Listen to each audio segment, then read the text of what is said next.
안녕하세요. 사주의 품격 소천입니다. 오늘은 경금부터 계수까지 천간론의 오행에 대한 질병론을 알아보시게요.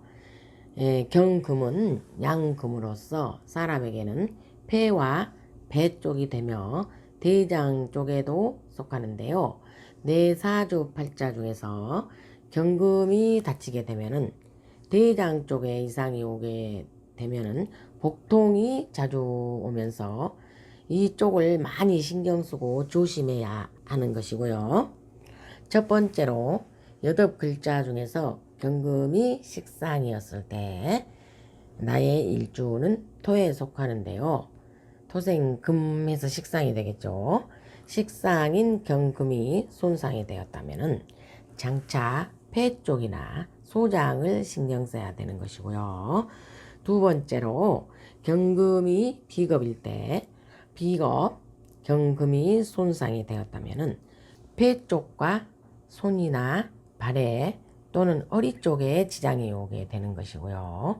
세 번째로 사주 팔자 중에서 경금이 인성이 되었을 때 어떠한 오행으로부터 경금이 손상이 되었다면 목이나 인후통이 나쁘고요. 폐에 지장이 오는 것이고요. 네 번째로 사주 중에 경금이 관성일 때 경금이 손상이 되었다면 장차 폐와 방광 쪽에서 지장이 오게 되겠으며 다섯 번째로 사주 내에 경금이 재성이 되었을 때는 재성인 경금이 손상된다면 장차 폐나 근육통이 자주 일어나고요. 이렇게 경금이 어떠한 육신에 의하여 손상이 되었을 때는 신체의 어느 곳에서 질병이 오는지를 알려드렸고요. 다음에는 신금에 대하여 말씀을 드려볼까 하는데요. 신금은 음금으로서 사람에게는 폐와 허벅지 쪽이 되므로 장차 허벅지와 신경통 쪽에 시달리게 되는데요. 사주 팔자 중에서 신금이 식상이었을 때 식상인 신금이 손상이 되었다면 신장이나 폐와 기관지 쪽에 이상이 오고요. 두 번째로 사주 내에 신금이 비겁이었을 때 비경겁제를 말하는 것이고요. 신금이 손상되었을 때는 장차 신경성이나 신경통, 신장질환에 지장이 오는 것이니 알 수만 있다면 빨리 미리 알아서 신경을 써주신다면 큰 일이 작은 일로 넘어가게 되겠죠.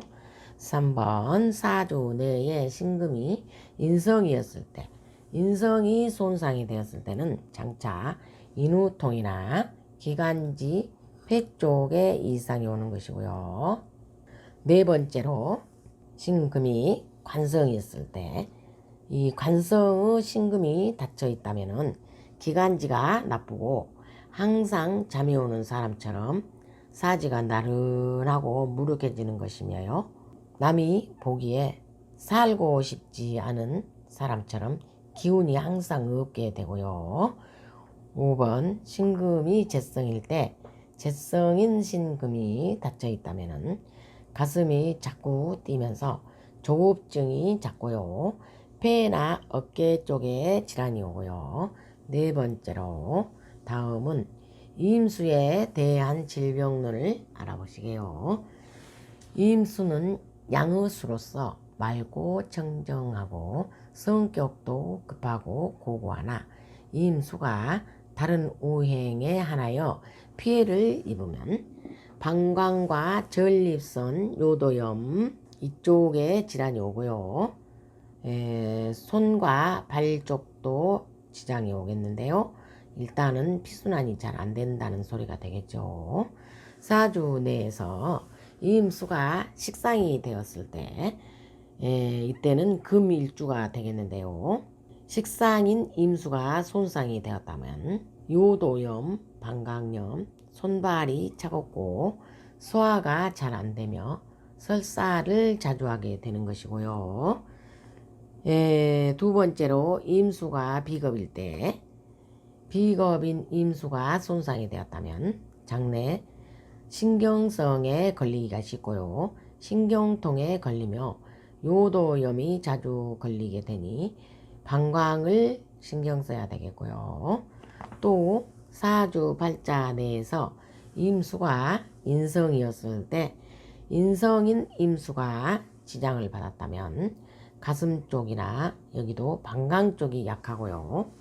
사주 내에서 임수가 관성이었을 때 관성인 임수가 손상이 되었다면 유방 쪽이나 척추 쪽을 조심하면 되겠고요. 사주 내에서 임수가 재성이었을 때 재성인 임수가 손상이 되었다면 손, 발, 다리, 근육 질환이나 신경통이 올 것이니 미리 대비하시고 찬물에는 들어가시는 것이 좋지 않고요.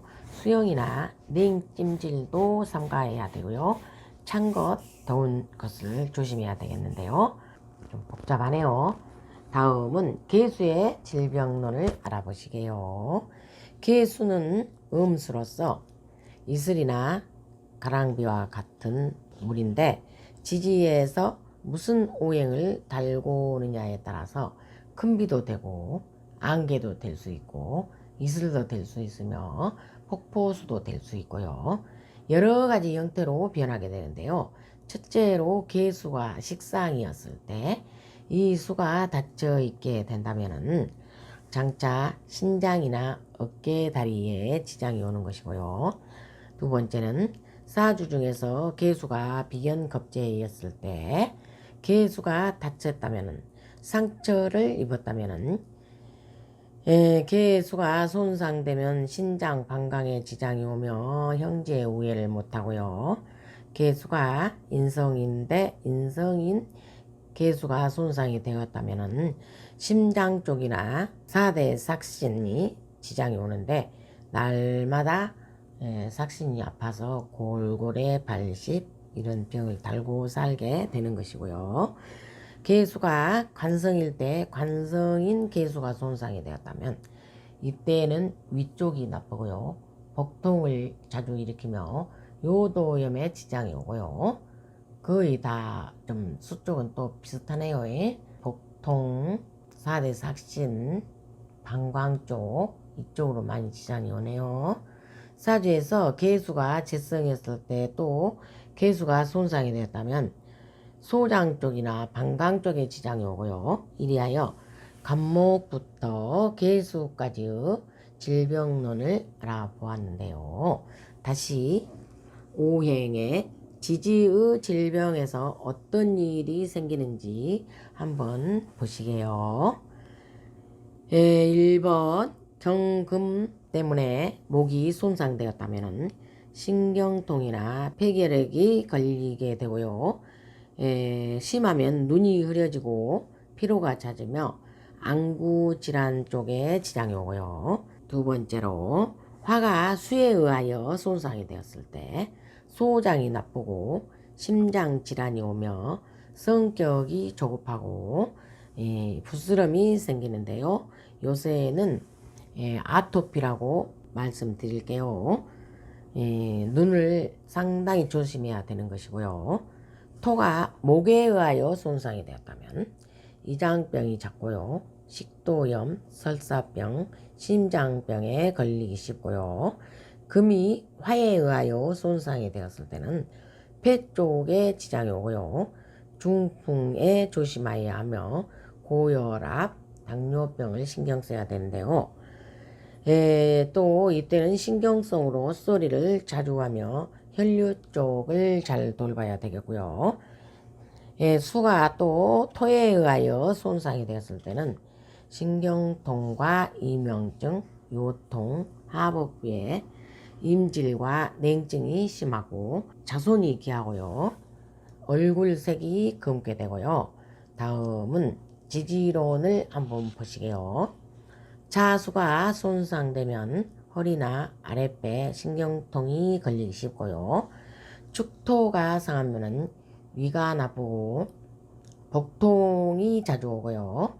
인목은 양쪽 어깨에 해당이 되니 잇목이 온전하지 못한다면 어깨, 팔다리 쪽에 지장이 오며 4번 묘목이 손상이 되면은 손과 발에 지장이 오고요.